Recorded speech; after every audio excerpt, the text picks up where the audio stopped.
eventually, after the thing, they do an autopsy, find out he's missing his left coronary artery. How could that be? Yeah, just this medical miracle. Could have died at age 17.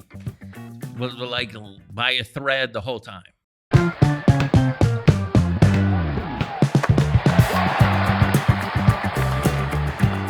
Hello and welcome to Courtside on the Road. And today we've taken our show to the famed Warner Brothers studio. Not Courtside, though. No, it's not actually Courtside. I don't know where we could get a game in over here, but it's pretty cool to be on the Warner Brothers lot. Man. One of the, this is where they invented the soundstage. Is that right? This is the very first one. It was right over here, yeah. That's unbelievable. I mean, because they invented sound movies. Who did? The Warner Brothers. I don't know if you're familiar with the jazz singer from 1927. Tell me. Maybe I should introduce you first, and then you can tell me. Let's do it. So the guy who's now going to educate us about the jazz singer in 1927 is my friend Wayne Federman. Met twice. That's it. What's that? I love it. A very dear friend. We've known each other about 15 minutes. But I could tell it's going to be a lifelong relationship. Wayne Federman, who is an actor, stand-up comedian, B, okay, documentary filmmaker. Producer, yes. Producer, my bad, man. Yeah. Author. Yeah. And I think we can do this. Yeah. Author of a book, an authorized biography of the great Pistol Pete Maravich, who some of you know I'm completely obsessed with. I love it. Not the book. I mean, I am obsessed with the book, but I mean, I'm obsessed with Pistol. Stand-up comedian. Performed all over the country. A regular recurring character on Curb Your Enthusiasm. Right. Dude, that's like when Have you find... seen the movie Step Brothers? Yes, of course. I'm in that movie. Step Brothers. You were in Sweetwater with of course, that the great Sweetwater. And you played a ref or something? Referee, yes. A referee, yes, okay. Yeah, and I mean, you've done everything. I don't know when you sleep. It's not everything, obviously, but I like doing a number of things. Like that's my. I don't know about you.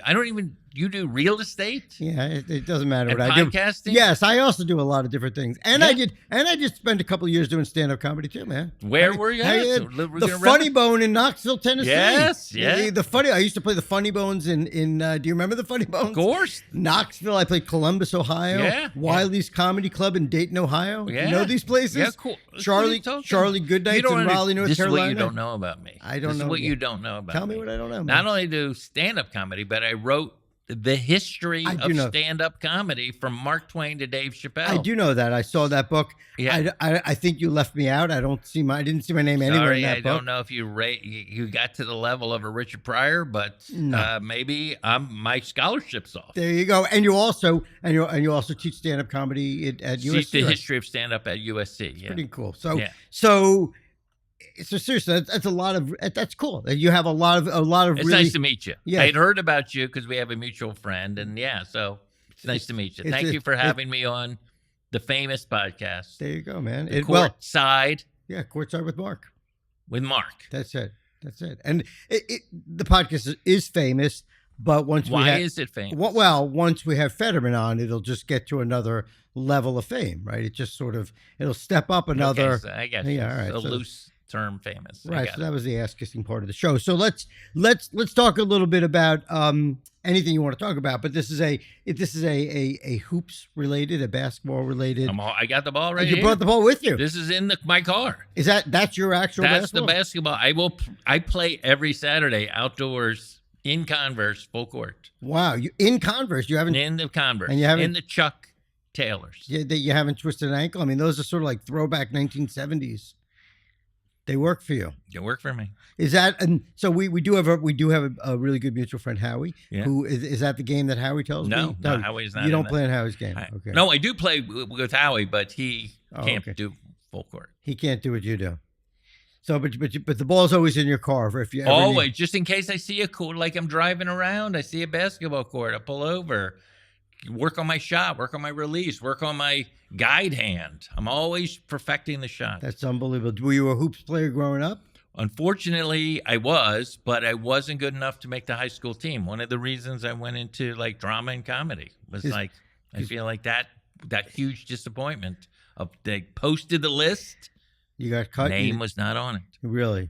You double checked, you're sure it wasn't This is hurting me just to talk about it. Yeah, right I'm now, sorry. Marc. I don't. I want to. I want this to be real. This isn't therapy. I don't want to. I don't want to have to bring up these sort of these difficult moments. I have to process it. Yeah. Yeah. No. Well, I would hope you have processed it by this point. But I am a hoop lifer. Watched it as a kid. Play it my whole life. Where'd you grow up? Couple places. Okay. 2 different places. Okay. First, Silver Spring, Maryland. Okay. Right. Are you familiar with that? Yeah, outside of D.C. Sure. Suburb. Yeah. Yep. And then moved to a place, unfortunately, called Plantation, Florida. Okay. Why is it? You mean the unfortunate name Plantation? It may be the most racially insensitive name for a city in the country. It really is. I'm surprised. There's no concentration camp, New Jersey. That's true. That I know of. Yeah, no, there should not be. There should not be something like that. Yeah, I'm surprised that somebody hasn't come in and changed the name. They will not. Oh, there's no way. They love it down there. So when I asked so Plantation and Silver Spring, the first basket I ever made, yes, was at the YMCA in Silver Spring, Maryland, off Colesville Road. I still remember the shot. Really? Yeah. What? Just a jump shot or? No, not a jump shot. Okay, just kind of like a push shot. A little. I might have been 9. Did you grow up? Were you a basketball fan in Maryland? Were you a DC? Yes. Were you a Washington Bullets fan then? Before I'm so old, Baltimore Bullets. Baltimore Bullets. So place me in that time. Jack Marin, Earl, Earl, Monroe. Talk to me about West Unseld. The great West Unseld. Yeah, it was a very good team. We got killed by the Knicks every year. Right. And this is the thing is, which really soured me on professional sports as a child, was when Earl Monroe went to the Knicks. Right. I was like, what's going on? Right. This is our best player is allowed to go to our arch rival. And I was like, yeah. So I don't really have a team since then. I just follow the association. But you've lived in LA for many, many years. And I'm not a Laker fan. And you're not. Why are you? I'm not a Laker. I mean, I go to Laker games. Obviously, I go to Clipper games, but they're not that's not my team. I'm more into the association. And all the players, all the things. Since that moment, thank you for bringing it up. A lot of therapy here. No, this is good. By the way, we don't have a box of tissues, but if we want, I'll use the pillow. I'll cry into the pillow. So the Bullets, by the way, you speak about Plantation. I mean, the Bullets, that also was a politically not correct name, right? So they got smart and changed it to the Wizards. A friend of mine who's a comedian used to do the joke. He used to say, he's like, I feel like you can dodge a bullet, but if a wizard puts a curse on you, it's it's worse to be a wizard than to be a bullet. Right, but I guess it was not politically correct to be a bullet, and maybe not politically correct to live in Plantation, Florida. Although now we're going to get hate from the good people of Plantation. Here's the crazy thing: I loved growing up in Plantation. Right. It was really a wonderful place to grow up. So, I mean, you're outdoors all the time in Florida. So when the great Earl the Pearl gets traded to the Knicks. Yeah, I've never talked about this on a podcast. No, well, let's talk about it. So first of all, from the Knicks' perspective, it was a shocking and sort of groundbreaking trade that most people didn't think were going to work. Right, was going to work. The concept being that I knew it was going to work right away. That there are not enough basketballs for Clyde and the Pearl, but you knew better. That's just again most idiotic sports writers who don't know what they're talking about. But you knew. I had seen Earl play. Right. I mean, I never saw him when he was at Winston-Salem, but I think that guy was a great team player. Yep, He played for the great Clarence Big House games. Yes, at Winston-Salem State. This is some deep. This is going to expand your podcast talking about Big House games. Yeah, so we got to. It's just a great nickname, man. Big House. Yeah. Big House. I mean, that's such a cool nickname. And the footage of Earl winning that championship is incredible. His ball handling skills are wild, unbelievable. And also, there's some footage I uncovered of him playing in Philadelphia in that the Baker League. Have you ever heard of that? Not the Rucker. Right. No. Baker. Right. Same number of syllables, both end in R. The Baker. Yeah, that's where he got his name, Black Jesus, if I'm not mistaken. That's an incredible thing. This is the deep dive. This is deep dive. Courtside. Is this too deep? No. You can tell me, I can swim up. Dude, let's go deeper. I can't really imagine, by the way, as a Jewish kid from Long Island, I can't really imagine a cooler nickname to have than Black Jesus. I mean, how cool is that? And he had 2 great nicknames, right? Earl the Pearl. And Black Jesus. That's a pretty special guy. Yeah. He loved Pete Maravich, by the way. Yeah. It's unbelievable. And you know, talking about guys who do things that had never been seen before. Let's talk about Pistol Pete Maravich. So let's get the facts out there. You've written a book. You wrote a book. Wrote a book. Yeah, it's been almost 20 years now of the authorized biography of Pete Maravich. Meaning authorized, meaning that you spoke with his family and not only cooperated with his family. So we went to his house, which is in Covington, Louisiana, and she gave us, I don't know why, but myself and Marshall, I co-wrote it with Marshall Terrell, as the access to his personal diaries, his day runner, photos, letters he wrote to kids. It was just, I was literally overwhelmed. And I was just at the end of the book, I write, I hope this book is a reflection of like not only our affection for Pete Maravich, but you know, the trust, because you have to trust, and she trusted me. So I'm forever indebted.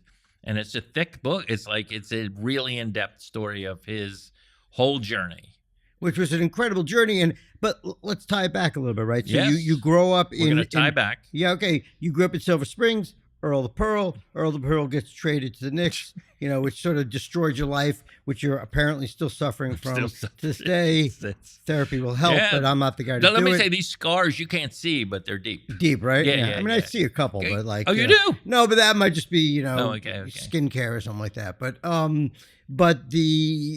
Earl the Pearl goes to New York, and that leaves a scar in you, and you live in Plantation, Florida. But like, so where did the interest... Or maybe... Well, again, I'm a basketball lifer. Okay. So we started hearing about Pete Maravich when he's at LSU. Right. And putting up these only can be described as cartoonish numbers every time. Does Pete play and how many did he get? And it's like, oh, he got 44, he got 38, he got 50, he got 40. Like, and just year after year. But the crazy thing people are always like, well, he was obviously a gunner, and that is true. Mm-hmm. He played for his dad. He had the ultimate green light. But that was the era of a lot of high-scoring people in college basketball. Right. They had Rick Mount. I don't know if you remember him. Kentucky? I know, Indiana. Purdue, I think. Excuse me, Purdue. Purdue is the same as Kentucky, if you want to be wrong. It's in Indiana. Yeah. I just pissed off a lot of people in no, it's no big deal in Indiana. But and obviously Calvin Murphy, who I assume buddies with. I'm friendly with Calvin Murphy. Do you talk to him about Pistol? I do. I will tell you something that when I was growing up, I had 2 favorite players, Calvin Murphy and Pistol Pete. What? So, right, Calvin Murphy, Pistol Pete. So, and I'll sort of tie this back to something I spoke to Calvin about. So. Calvin, you know, I'm sitting down here. I don't know what I look like on the video, but I'm a short guy, right? I was always the shortest guy in my class, always the littlest guy in my class. Calvin was the littlest guy in the NBA, and he was badass, right? He was just the greatest, toughest, 5'9". I wish I was 5'9". Niagara, right? Niagara University. Grew up in Norwalk, Connecticut, and went to Niagara and got drafted by the San Diego Rockets, which is, by the way, I'll tell you a little cool thing there. The San Diego Rockets were called the San Diego Rockets because at that time in the early 60s, San Diego was trying to be like this aerospace city. So they named the team the Rockets. After a couple of years. Because of defense contracts and stuff. After a couple of years, it didn't work out, and they moved the team to Houston, where they had NASA, and they just kept the name the Rockets. So, but when I met Houston, we have a problem. We have a problem. So when I met Calvin Murphy for the first time last year, I just told him the same story I just told you, right? That he was always my favorite player, and I said my other favorite player, I started to say to him, was Pistol Pete Maravich, and he cut me off. He said he loved Pistol Pete. They were dear friends. They were the exact same age. Mm-hmm. They were the same draft class, by the way. Yeah. That draft class, 1970, I believe, has the most players in the NBA Hall of Fame. There might be another class around 2006, but Pistol Pete, Bob Lanier, Rudy Tomjanovich, Cowens. Dave Cowens, right? They're all in all in the Hall of Fame. And Calvin told me some really beautiful stories about Pete. Both, first of all, he said he competed against him in AAU and then in college and then in the pros, obviously, and told me some beautiful stories about him and Pete, right before Pete died. So yeah, so Calvin was Wait, he said he competed against him in college? Well, they were rivals in college. I don't mean that they I don't mean that they played against each other, but they were rivals. They were both true. No question. Big the scoring. The 3Ms. Yes. Did you remember this at all? Tell me who the 3Ms are. Rick Mount, Calvin Murphy, Pete Maravich, and they were battling for the scoring titles. Right, so especially in '69. Yeah, those are the stories. That's what I meant by competing. Yeah. So yeah. Talk about some of the cartoonish numbers. You know the stats, I'm sure. Yeah. But here's an interesting stat, just to bring it up to date. So if anyone is, there's only 4 people in the history of basketball who have led the NBA and college basketball in scoring. Can you name them? You're a basketball kid. One of them is Pete. So right. So I got one so far. Yeah. David Thompson. I'm not going to get this. There's no way I'm going to get this. Kareem. Yeah. These are all bad guesses. Yeah, I know they are, man. So, we only have 45 minutes of podcast. I could guess for like 44 minutes. So I guess you're going to have to tell me who are the other 3. Well, one of them was Stephen Curry. You may have heard of him. He played at Davidson and then went over to Golden State. He's done pretty well for himself. Okay, he led the country in scoring at Davidson and obviously in the NBA. Okay, gotcha. Yeah, but only recently in the last few years that he was able to lead the NBA. So it's a very difficult thing to do. But now tell me the other 2, because otherwise the other was a guy from Miami, played at Miami as the hint. And also played in the ABA, where he led the league against Rick Barry. You might have heard of him. Rick Barry, underhand free throw. And the third one, I believe, played for, blanking on the college he played for, but it's Paul Arizin. Okay. All right, a little before my time. I never saw him play, but mine as well. That's it. Okay. Wow. Those are the 4 people that have done it. I think Pete averaged 44 and change. 44.2 in college. With no 3-point line. Correct. Okay. Not only no 3-point line, no 45-second clock or 35-second clock. So people could slow it down. I don't know if you remember the 4 corners. Sure, the famous Dean Smith 4 corners. Just hold the ball for minutes on end. Yeah. And win the game that way. So without a 3-point shot seems impossible. Yeah, it is really 44 points. That means if he scored 42 points in a game, which would be most dream night for most college players, he hurt his average. That's unbelievable. He actually hurt his average. That's incredible. And I don't know the number. You'll probably know the number.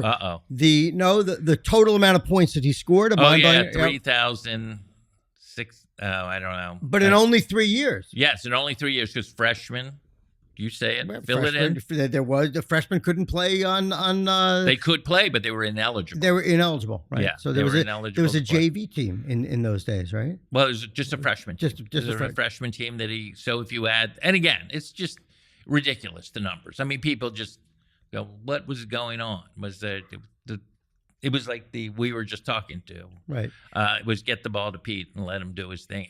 But the crazy thing is about Pete Maravich, I mean, there's so much, I mean, obviously I filled an entire book with it, is that even though he scored all those points, 44, that he's really more known for his creativity in passing and dribbling than in shooting. It's incredible. Incredible. So he played with a style and a flair and a creativity that really didn't exist at the time, right? Oh, no. I mean, it did exist a little bit. I mean, maybe, in street games, obviously Earl Monroe was very flashy. There was Pop Cousy was flashy. There was even, there's always been, who was that guy played for the Lakers? Later became Hot Rod Huntley. Hot Rod Huntley at West Virginia. Right. He played with Pat Riley, West Virginia. Yeah, he also was like a flashy kind of. So it's not like it was unheard of what he was doing. And there was the Globetrotters. So people had seen this. They had just never seen someone play Globetrotter style in an actual competitive game. And it goes back a little earlier, as you say. His father, Press Maravich, was one of the guys in the founding days of what became the NBA. Played in the league that Pittsburgh Ironmen played for the very first league. Tell us about it, man. Well, this is the little trick the NBA does where they have their starting year as 1946-47, but there was no such thing as the NBA in those years. There was something called the Basketball Association of America, the BAA. Okay. Not as good as NBA, right? Yeah, but still cool. The name, it works. And so they eventually took the stats from those 3 years and then applied them to the NBA. And Press Maravich was one of those guys. Played the very first year for the Pittsburgh Ironmen. He was like a local hero. And, and then became a lifetime basketball coach and got his big paycheck when they brought him to Louisiana to coach his kid. It was a package deal. He had to bring his kid, right? Otherwise, he wouldn't get the deal. How about that? That's pretty Just amazing. Imagine that as your dad. You're like, hey, we have a great offer for you. The kid's got to come. By the way, the wizard over here who practices 8 hours a day, we need him. It's pretty mind-boggling, right? Yeah, he was a parade. Pete was a parade All-American, so he was already starting to people were starting to hear about his legend. And the legend really goes back to Press because so when Pete becomes Pete that we're talking about and the pistol and the LSU, right? And he has this phenomenal. I know you think Black Jesus is the greatest. I think Pistol is a pretty good. It's pretty damn for somebody cool. Scoring 44 points a game. That's a pretty great name. Yeah, and when he was in the pros, they put it on the back of his jersey. They did. His jersey said Pistol. By the way, can you imagine? Yeah, he was like a legend while he was playing. It's crazy. It's while he was playing. It's as if KD's jersey just said KD on the back, right, or something like that. So. But when he becomes really famous at LSU and then later, obviously in the NBA, the tricks and the crazy ball handling things. Well, this was does. It was a dual-edged sword. Right, but fans loved it. Right, but basketball purists were like, "This isn't helping the game.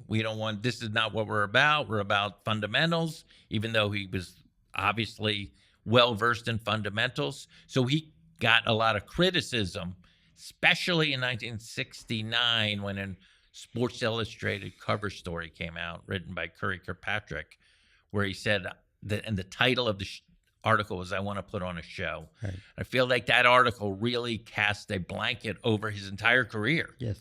Because everyone, whenever he didn't win, it was like, oh, this is the guy who just wants to put on a show.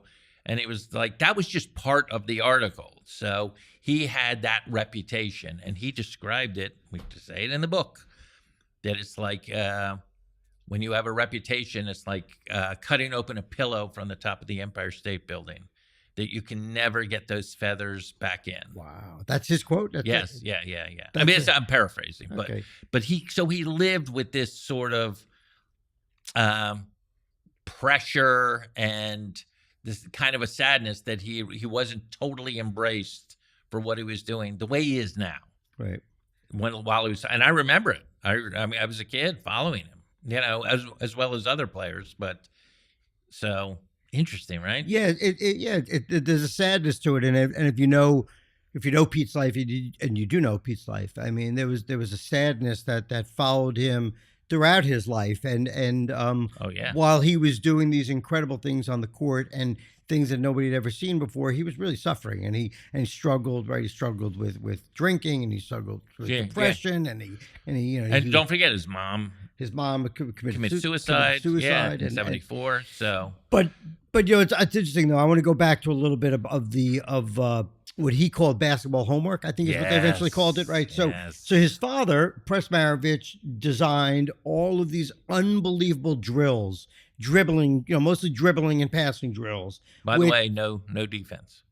That wasn't no drills on defense. Right. It was all about. It was ball handling, passing, and dribbling and shooting. Right. So Press had the father, Press Maravich, had designed all of these drills. Incredible stuff, right? One of the most famous ones being, right, he would drive the car and Pete would have to dribble the ball outside the car window while the car was going, and press would go 5 miles an hour, 10 miles an hour, 50 miles an hour, 20 miles. That's mind-blowing stuff, right? He wanted the ball, this thing, to be part of Pete's hand. He wanted it to be so in a game under pressure that he wouldn't have to think about where his fingers were on the ball. So for a guy like me, and I'll tell you where my obsession with Pistol Pete starts, but let's make it about you. Let's go. Well, it's my podcast. It's your podcast. Let's do it. Of course, that's the whole point. So a guy who so you and I are talking about him a lot, but I think if we talk to an average fan, they don't necessarily know that much about him. Last year, I saw an amazing video circulating of Peyton Pritchard, plays for the Celtics, really talented ball player, where he's doing all this in the garage. I've seen it. You saw it? Yeah. Incredible video of him doing all this amazing stuff in his garage. It's kind of crazy. He rolls up the garage and there's like cans of paint and stuff in. Right, you would think an NBA player would live in some mansion. Right. It's like a little. It's in his garage. Or he's got the same crappy, shitty garage stuff that I have in my garage. Doing unbelievable dribbling stuff, mind-blowing stuff that Peyton Pritchard is doing. He's dribbling where the ball's like a fraction of an inch off of the floor. Deserves all the props. He deserves all the credit for that. But what he was doing in 2025, Pete was doing in 1965, right? 60 years earlier. And whether Peyton Pritchard knows it, and I don't know Peyton Pritchard, I'm sure he's an amazing dude. Whether he knows it or not, that was all he's a direct descendant of what Pistol was doing, right? Kyrie Irving, right? Perfect example. These are great example. I get why you have the podcast now. Dude, Finally, I get it. It took a while. We're at 25 minutes into it. I got it. I also read your book, so I got all the... Yeah, no question. And as people, they call it now your bag. Do you know what that is? You're going to tell me. Well, your bag is your number of moves and counter moves that you use to score a basket. Right. So now that is something that fans enjoy and that kind of gets celebrated, is a lot of it comes from this repetition of these skills that you have to learn. The Peyton Pritchard. Is that right? Yeah. Peyton? Yeah. So, or Kyrie or Steph Curry or any of these dudes that just methodically practice. Can I say one other skill that I think Pete Maravich had? Yep. Which was, I think he had an uncommon aptitude for repetitive practice. Interesting. Explain to me what you mean by that and why you think that. Well, obviously, just think about it. Most people, you get bored doing these things over and over again. And I feel like that is a talent. Not just his natural gifts, but like the talent to repetitively drill your hour after hour after hour to do these drills until they're perfected and secondhand, I feel like is a talent in itself. I think that's true. Look, it's just a theory I have. No, it's a good theory. Look, Malcolm Gladwell talks about it, right? The 10,000 hours to become an expert in anything. Talks about the Beatles playing over and over and over and over and over again in the clubs in Berlin. Mainly with Pete Best. Okay. Mainly with Pete Best, right? Yes. Hamburg it was, by the way. Yeah, it's not a knock on Ringo Starr. No. I'm saying it wasn't in Berlin. Okay. It was Berlin, in Hamburg. My bad. Okay. Yeah. The Cavern Club or something, right? That's Hamburg? That was in Liverpool. Okay. It's all right. We're doing Beatles. We can. By the way, I know my Pete Maravich stuff. I don't know my You Beatles. don't know your Beatles. I think I do, but apparently not. So sorry. By the way, I'm the corrector. No, that's my thing. You're a professor. Yeah. I'm glad I never took one of your classes, but I think that tough but fair. No, tough but fair. That's right. All A minuses. So a couple B pluses thrown in there. So I think you. By the way, you make a great point, right? Do you agree with that? Yeah. No, but because I agree with you, and I'll say why. What I think is like I think the average, regular, talented, successful person will work really hard at their craft, but to get to that level of, like you said, repetition. Of doing the same thing over and over and over and over again, most of us, 99.99999% of us, are never going to get to that point. Yeah. So so you're pointing. That's why when I watch Steph Curry, I often think about Pistol because he does that pregame routine every game. Yes. You would think after 800 games, 900. I don't know how many games he's played now. It's got to be over 1,000, yeah, over right? 1,000. Yeah. You would think at one point it'd be like, I think I got this. And by the way, I mean, it's a whole thing with 2 balls and thing and dribbling, and and the shots from half court and from the tunnel. And that's your point, by the way. It's now become entertainment. We all go out and we see it. We get there early. We got to see Steph's routine. But and he knows it's entertainment now, but that's not why he's doing it. He's doing that because that's the routine that he honed at some point in his career that has turned him into the player that he is. And again, he's one of the most magnificent things I've ever seen on a basketball court. It's incredible. So Pete had that level of dedication, right, and an obsession. So as I said, he's a superstar schoolboy player. He was in North Carolina, right, because his father was coaching at NC State at some point. Yeah. And then they get this crazy package deal. Hey, we'd love you to coach LSU, but you got to bring the kid along.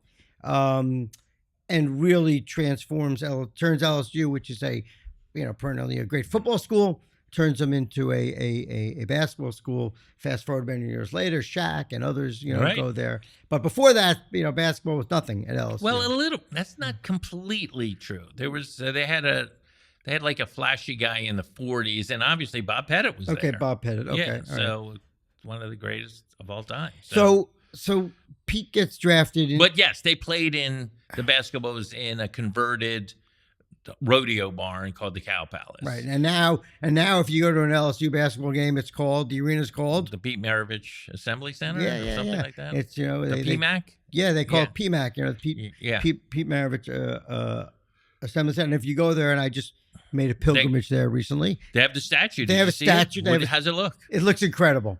It's Pete's got he's got the hand behind the back about to do some crazy behind the back pass. He's got his long hair flopping. He's got his floppy socks, Yeah, very signature look. I think for me, growing up, there was a little bit of a counterculture hippie sort of a vibe to Pete, and I identified with that as a kid. He was very much in the mold of Joe Namath. Yes, very similar, right? Very similar guy, like, who is this? Yep. This is an athlete? Right. No crew cut? Right. Grow your hair long, be an individual. Yep. Celebrate your individualism. And he really did. And but when he gets to the NBA, like you said, he wasn't really welcomed with open arms. He had some the fans did. Okay, but talk about some of the teammates, and some of the issues he had. Well, he had trouble with he unfortunately goes to the Atlanta Hawks in the Deep South, and they were a good team. They were a really good team, and one of their glue guys, their Draymond Green, was this guy called Joe Caldwell. Right. This was like he could jump out of the building. Joe Caldwell. Yeah, he could jump out of the building, hustled, fans loved him, and they gave Pete more money. Like everyone's struggling to make $50,000 or something like that, and they gave Pete this $1 million contract. He was making $250,000 a year, $200,000. And so Joe Caldwell was like, well, I've been here. I've been doing great. I part of this.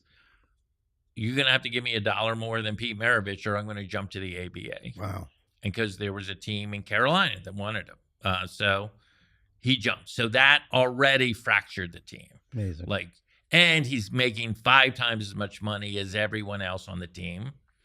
And it was widely talked about, right? I'm gonna get the $1 million contract. Yes, yeah. And he signs endorsement deals. Right. So it seems like, friggin' white kid. Right. He's doing the Vitalis commercial with the hair and the basketball commercial and the kids' shoes. So it was so he didn't know what to do. He was like, I only know how to play this brand of basketball.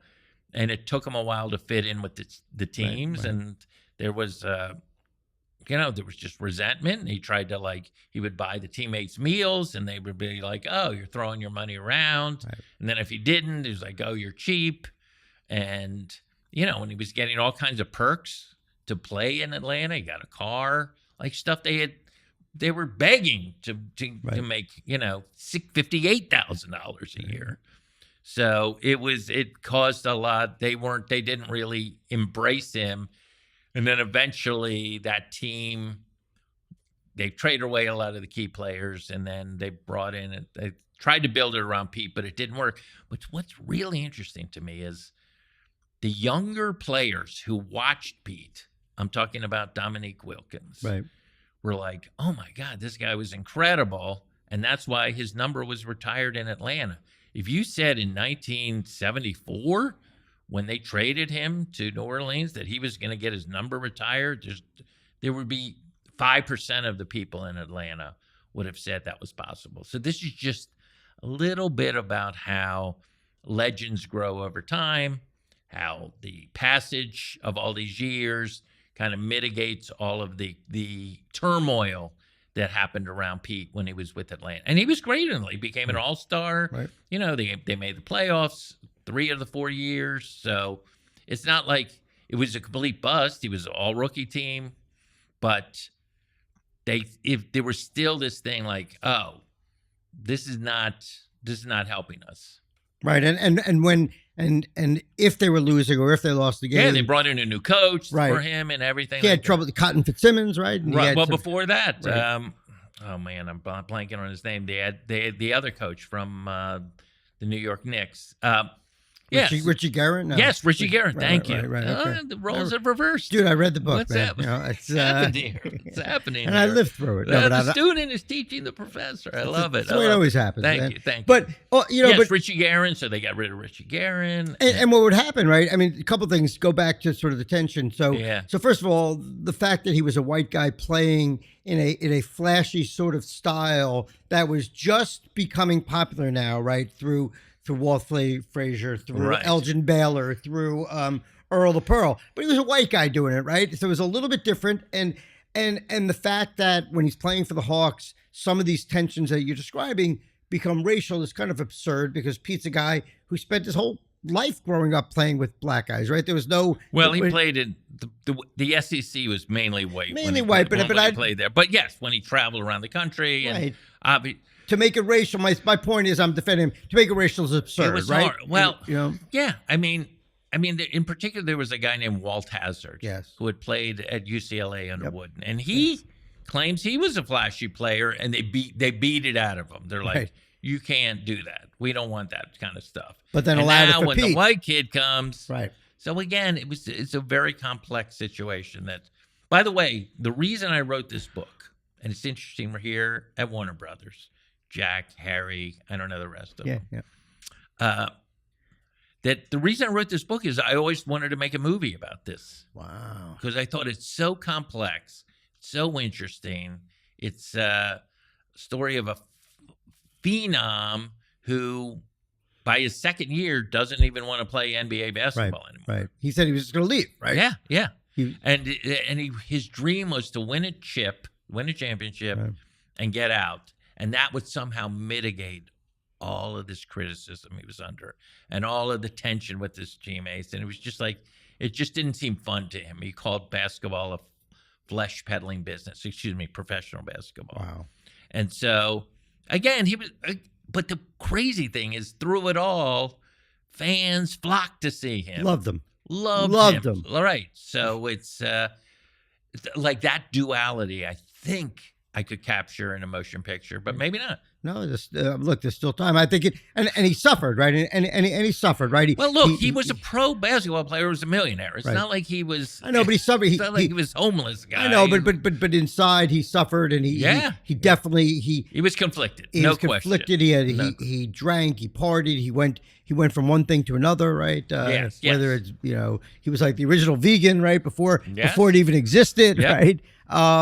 He was very proto. He was a guy trying to latch on to UFOs and stuff like that. He was always searching for some kind of peace. Right. The basketball was heartbreaking. I find it heartbreaking. You find it heartbreaking. I find it heartbreaking that he was struggling and trying to find something that brought a peace when a 13, 14-year-old kid like me was just thought he was the coolest freaking dude in the world and wanted to be him when I grow up. So I shared this with you, and I think it's kind of cool. I'm just going to share it. So when I was a kid, I was obsessed with Pete Maravich, and In those days, there was a morning newspaper and an afternoon newspaper. New York Times got delivered in the morning. My father would take it to work and he would read it at work. And then there was an afternoon paper called Newsday. This is on Long Island, still a big paper. And in those days, this is before ESPN, this is before CNN, this is before the internet. Like, if you want to know what happened in the game the night before, you'd have to get the newspaper. I would come home from school and there would be the Newsday, and I would immediately open it up and see what Pistol did. And my mother had bought a surplus desk from the elementary school. And I said, hey, Mom, can I use this desk? And I started cutting out every box score that Pistol, every box score of Maravich. And I would Scotch tape it to this desk. And then there was an article in Sports Illustrated, not the Curry Kirkpatrick one, but maybe it was in Sport Magazine. Yeah. Anyway, I created, and I think we'll splice it in here later, I created the Pete Maravich desk, which is an homage. Where was that desk? Where is it physically now? No, where was it at the time? It was in my bedroom in my house that I share, in my room that I share with my brother. And every day I would get the paper and I would cut out the box score and I would Scotch tape it. So you were sort of obsessed with Pete Maravich? Obsessed. I was insanely obsessed with Pete Maravich. Did you have the poster? I had posters of him on the wall with his floppy hair, his long hair. Did you have the cards? Obviously, I had the basketball cards, which, by the way, were super cool. If you collected basketball cards, because the players were so tall, they had long, skinny cards. If you remember, right? The regular baseball card is whatever size. They had, because they were 7-foot guys, right? So they had longer cards. So that Pistol Pete Maravich desk has followed me around my whole life. It went through a couple of houses, a couple of marriages, a couple of garages, but now sits in the the Courtside with Marc podcast studio in Houston, Texas. So it's really I've had it for 50 some odd years, and it's still held with Scotch tape. It's still held with Scotch tape. It's got Scotch tape all over it, man. Because I saw a picture of it, and I thought there was that epoxy or whatever. No, it's Scotch tape, dude. It's like it's Scotch. It's 1974 Scotch and it tape. Never yellowed. That's yellowed a little bit, but it held up over all the years. Do you remember the first thing you put on the desk? Yeah, I think I put a box score. I think I remember the game? I don't remember the specific game. Because I remember every game No, I'm kidding. Do you really? Wow, that's incredible. Would be incredible. But this desk sits there, and it really it's that is cool. A tribute to who he is, man. And I think so. You really connected with him. I really connected. Were there any other kids in the neighborhood that were just into Pete like you? Or I think a couple. There were some, but I was a little different than the average kid, and so I was pretty obsessed.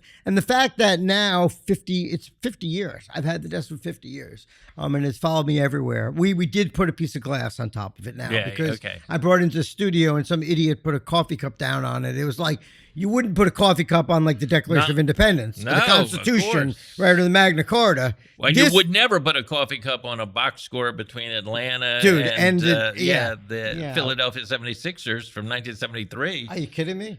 In the middle of February. You got to put glass down on this.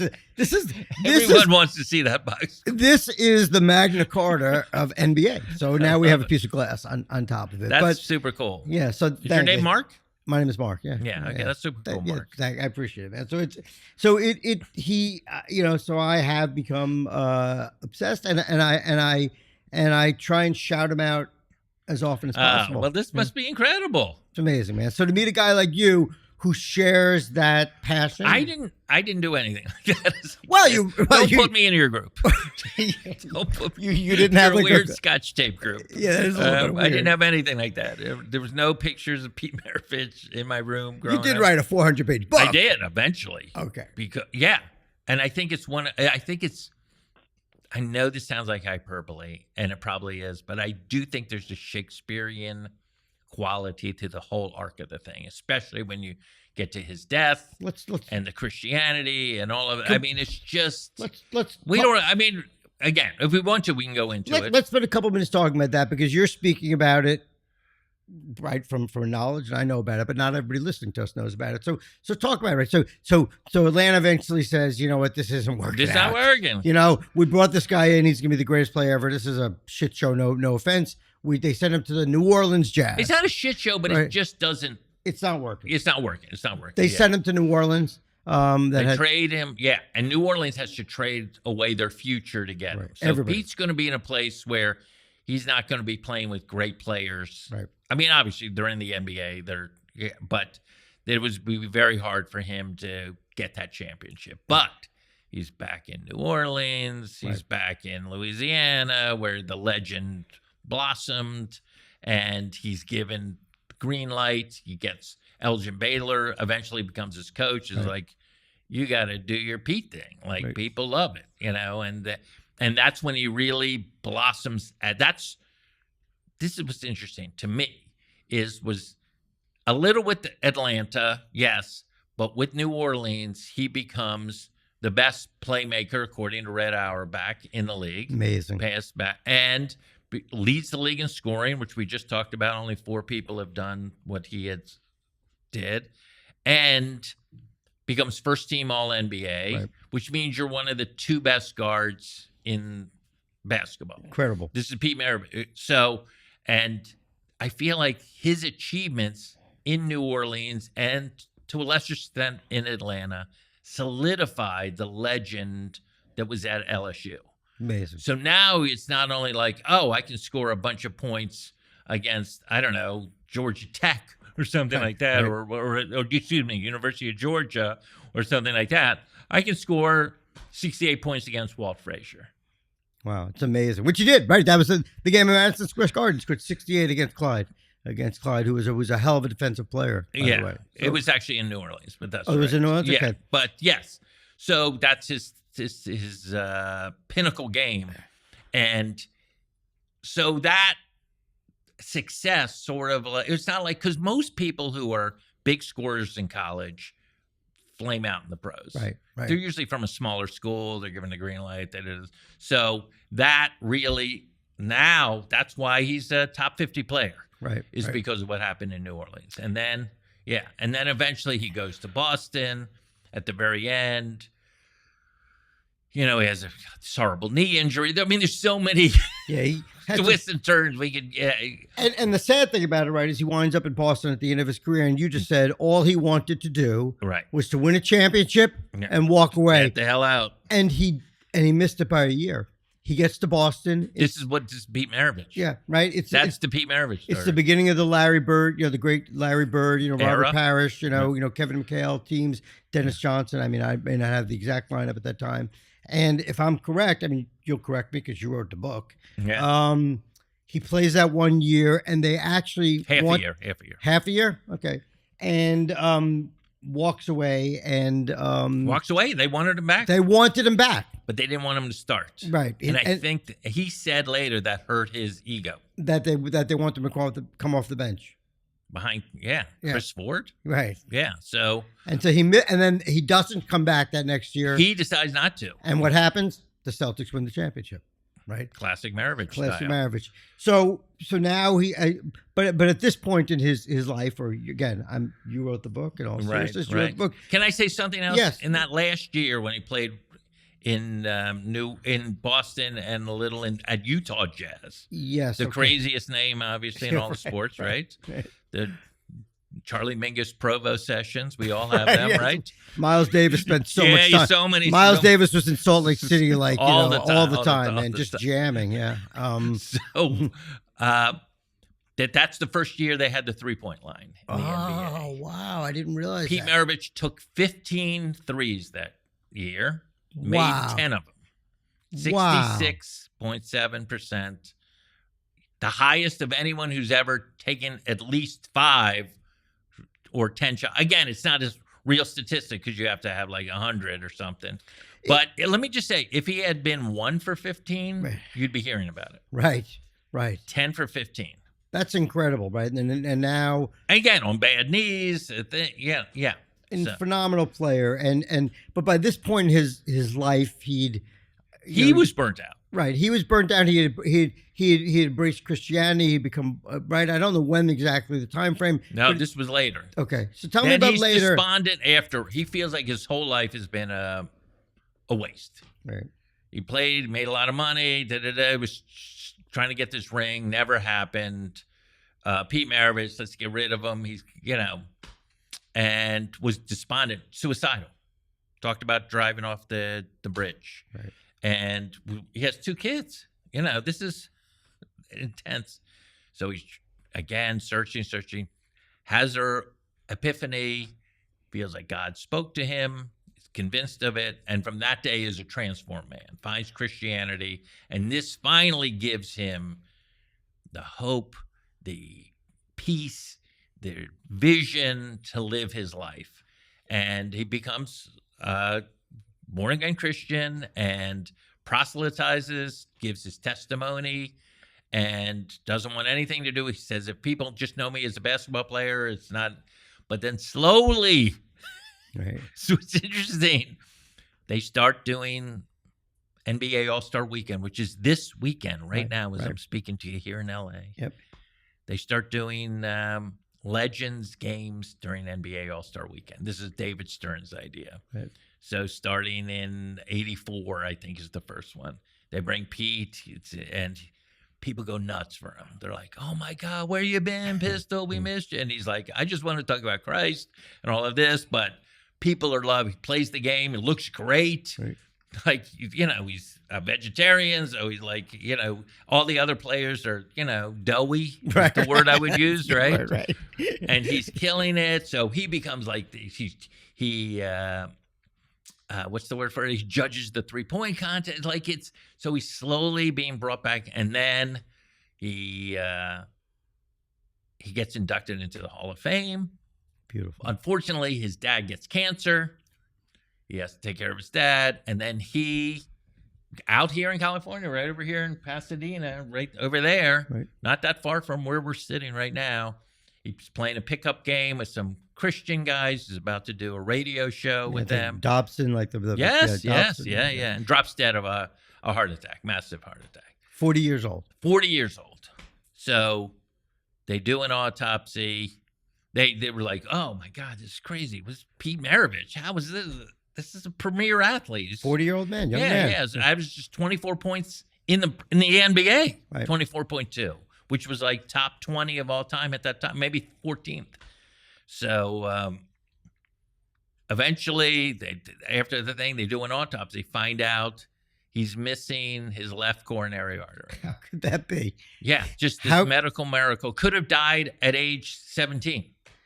Was like by a thread the whole time. That's unbelievable, right? To walk up a flight of stairs, anything. It is, and he played competitive sports at the highest level, missing a key piece of his heart. Yes. It's like you said, it's Shakespearean. And we talked if you get to that part of the book, we talked to cardiologists about it. It's undetectable at that time. Now, when you put the dye through, you can see the situation. And because he had physicals all through his life. There was one physical early on at LSU that kept him out of the draft, where the doctor was like, I think there's something wrong with this guy's heart. And his dad ignored it. So, so this adds another layer of like mythology and mysticism to the whole life. And when they named the top 50 in 1996, and they revealed it at the All-Star game in Cleveland in February 1997.